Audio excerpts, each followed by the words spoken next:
بسم اللہ الرحمن الرحیم۔ محترم ناظرین، السلام علیکم۔ ناظرین، آج کا یہ واقعہ حضرت لوط علیہ السلام اور ان کی قوم کا واقعہ ہے۔ حضرت لوط علیہ السلام کی قوم پر عذاب کیوں آیا، یہ ہم اس ویڈیو میں آپ کو بیان کریں گے۔ جس وقت پوری قوم اللہ کے نبی حضرت ابراہیم علیہ السلام کی خلاف کھڑی ہوئی اور ان کو آگ میں ڈالا گیا، پھر ان کو جلا وطن کیا گیا، صرف ایک اور اللہ کے نبی حضرت لوط علیہ السلام آپ کی گواہی دینے لگے، اور پھر جب حضرت ابراہیم علیہ السلام نے ہجرت کی تو آپ کے ساتھ آپ کے بھتیجے اللہ کے نبی حضرت لوط علیہ السلام بھی ہجرت کرنے لگے۔ ناظرین، اگر آپ کو حضرت ابراہیم علیہ السلام کے واقعہ کا علم نہیں تو آپ ہمارے چینل پہ جا کر دیکھ سکتے ہیں۔ حضرت ابراہیم علیہ السلام کی پوری زندگی کے واقعات ہمارے چینل پہ موجود ہیں، ان کی پیدائش سے لے کر ان کی وفات تک، اور ان ویڈیو کا لنکس آپ کو ہمارے اس ویڈیو کے ڈسکرپشن سے بھی مل جائے گا۔ ناظرین، لوط علیہ السلام کے والد کا نام حران تھا۔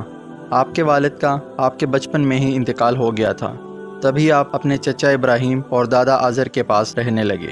جب اللہ کے خلیل ابراہیم علیہ السلام مصر سے فلسطین کی طرف ہجرت کرنے لگے تو آپ نے اپنے بھتیجے لوط علیہ السلام کو صدون بستی کی طرف روانہ کیا اور یہ فرمایا، اے اللہ کے نبی لوط، اس قوم تک اللہ کا پیغام پہنچاؤ، ان میں بدکاری اور بے حیائی عام ہو چکی ہے، ان کی اصلاح کے لیے وہاں جاؤ اور وہاں رہنا شروع کر دو۔ تو یوں حضرت لوط علیہ السلام صدون بستی کی طرف روانہ ہو گئے، جو کہ باہر مردار کے پاس ایک بستی تھی، تجارت کا مرکز اور مسافروں کے لیے آرام کی جگہ تھی۔ وہ قوم کافر قوم تھی، وہ نئے نئے گناہ کے طریقے ایجاد کرتے اور فخر سے اس پہ عمل کرتے۔ اس قوم میں ایسے بدترین گناہ موجود تھے جو ان سے پہلے اس زمین پہ کسی نے انجام نہیں دیے تھے۔ اللہ کے نبی حضرت لوط علیہ السلام اس قوم کے درمیان آ کر فرمانے لگے، اے لوگو، اللہ سے ڈرو، تم ایسی بے حیائی کا انتخاب کرتے ہو جو تم سے پہلے اس جہان میں کسی نے نہ کی، اپنی عورتوں کو چھوڑ کر مردوں سے اپنی حاجت پوری کرتے ہو۔ اگر تم گناہوں سے باز نہیں آئے تو عنقریب تم پر اللہ کا عذاب برسے گا۔ وہ پوری قوم ہنستی رہی کہ یہ دیوانہ کہاں سے آیا ہے، اور کہنے لگی، ہم کسی عذاب کو نہیں مانتے، اگر تم واقعی سچے ہو تو دکھاؤ کیا عذاب آتا ہے۔ وہاں لوط علیہ السلام اور ان کی بیٹیوں کے علاوہ سب کے سب غلاظت میں ڈوبے ہوئے تھے اور اللہ کے پیغام کا مذاق اڑا رہے تھے۔ چنانچہ انہوں نے حضرت لوط علیہ السلام کو بستی سے باہر نکالنے کا فیصلہ کیا۔ اللہ کے نبی حضرت لوط علیہ السلام اللہ سے مخاطب ہو کر فرمانے لگے، اے اللہ، یہ قوم ہدایت پانے والوں میں سے نہیں بلکہ تیری ہدایت کا مذاق اڑانے والوں میں سے ہے۔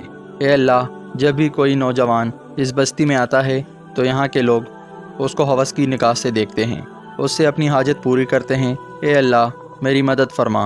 اتنے میں اللہ تعالیٰ نے آسمان سے فرشتے بھیجے جو نوجوان خوبصورت لڑکوں کے شکل میں تھے۔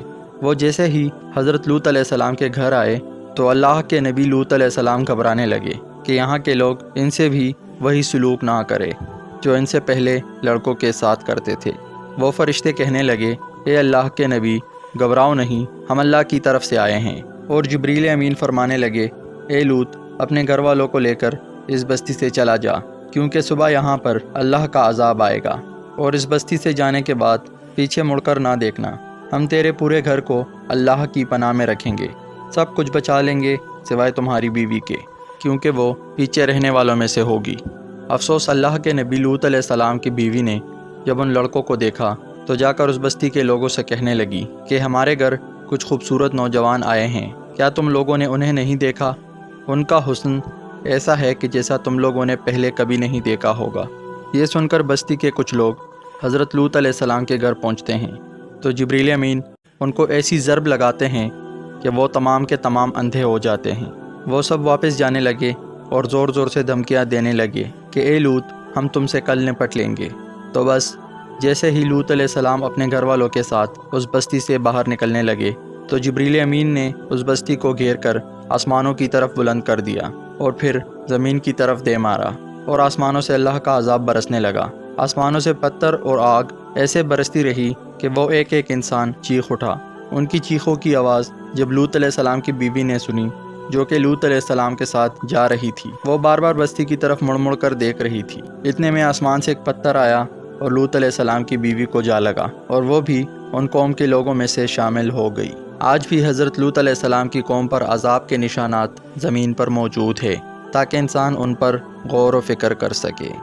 بے شک اللہ جو چاہے وہ کر کے ہی رہتا ہے اور وہ ہی ہر شے پر قادر ہے۔ محترم ناظرین، اگر آپ کو ہماری آج کی ویڈیو اچھی لگی ہو تو ویڈیو کو لائک اور مزید اسی طرح ویڈیوز دیکھنے کے لیے ہمارا چینل سبسکرائب کریں۔ ملتے ہیں اگلی ویڈیو میں، تب تک کے لیے اجازت دیجیے۔ اللہ حافظ۔